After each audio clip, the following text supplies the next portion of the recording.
কেন অকালে বলিউড ছেড়ে চলে গেলেন মীনাক্ষী সুশাদ্রী? বিবাহিত গায়কের সাথে ব্যর্থ প্রেমিকের আসল কারণ।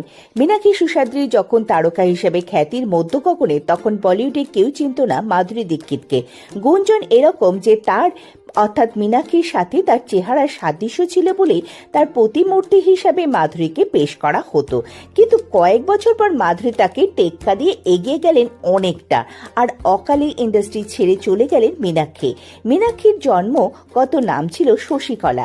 একটি সংবাদপত্রে প্রকাশিত বিজ্ঞাপন দেখে পছন্দ করেছিলেন মনোজ কুমার। তিনি তার নিজের ছবি পেইন্টার বাবুতে সুযোগ দেন, কিন্তু ছবিটি তেমনভাবে সফল হয়নি। কিন্তু মীনাক্ষীর সৌন্দর্যে মুগ্ধ হয়েছিলেন পরিচালকরা। পরিচালক শোম্যান অর্থাৎ সুভাষ ঘাই তাকে কাস্ট করেছিলেন হিরো ছবিতে। জ্যাকি শ্রফ আর মীনাক্ষীর জুটি হিরো সুপারহিট হয় এবং রাতারাতি তারকা হয়ে যান এই দুইজনে। সুভাষ ঘাই পরিচালিত মেরি জাং ছবিতেও অভিনয় করেছিলেন মীনাক্ষী, কিন্তু তারপর আর কোনো ছবিতে তিনি কাজ করেননি। বলিউডে কান পাতলেই শোনা যায় সুভাষ ঘাই কিছু শর্ত দিয়েছিল মীনাক্ষীকে, কিন্তু মীনাক্ষী তা মানতে রাজি হয়নি।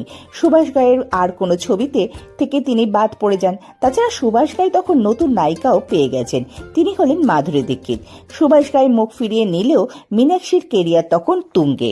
ঋষি কাপুর, অনিল কাপুর, সানি দেওয়াল সহ তাবড় নায়কদের বিপরীতে তিনি অভিনয় করছেন।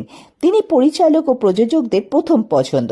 ঘায়েল ছবির সময় রাজকুমার সন্তোষী মুগ্ধ হন মীনাক্ষীর সৌন্দর্য ও অভিনয় দেখে। তিনি প্রপোজ করে বসেন, কিন্তু মীনাক্ষী অত্যন্ত ভদ্রতার সাথে তা প্রত্যাখ্যান করে।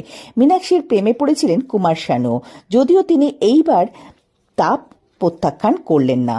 যদিও তখন কুমার শানু বিবাহিত ছিলেন। 3 বছর গোপনে প্রেম চলে যায়, কিন্তু সমস্যা দেখা দেয় যখন কুমার শানুর স্ত্রী এটি জানতে পারেন। তিনি প্রকাশ্যে এই সম্পর্কের জন্য একতরফাভাবে মীনাক্ষীকে দায়ী করে। 1994 সালে কুমার শানুর স্ত্রী বিবাহ বিচ্ছেদের মামলা দায়ের করেন এবং কারণ হিসাবে তিনি মীনাক্ষীকেই দায়ী করেছিলেন। কুমার শানুর স্ত্রীর বিরুদ্ধে মীনাক্ষী কোনো মানহানির মামলা করেনি। গুঞ্জন হিসাবে শোনা যায় ডিভোর্সের পর মীনাক্ষীকে বিয়ে করবেন কুমার শানু, কিন্তু ধীরে ধীরে কুমার শানুর কাছ থেকে দূরে সরে যান মীনাক্ষী। ঘাতক ছবির পর মীনাক্ষী ঠিক করেন তিনি বলিউড ছেড়ে দেবেন, কারণ ততদিনে তার ভাবমূর্তি যথেষ্ট ক্ষতিগ্রস্ত হয়েছিল। 1995 সালে হরিশ মাইসুরকে তিনি বিয়ে করেন। এরপর আমেরিকায় গিয়ে নতুন জীবনযাপন শুরু করেন এবং বলিউড থেকে সম্পূর্ণরূপে বিচ্ছিন্ন হয়ে পড়েন। 2015 সালে আমেরিকায় বেড়াতে গিয়ে ঋষি কাপুর পুনরায় মীনাক্ষী সুশাদ্রীকে আবিষ্কার করেন।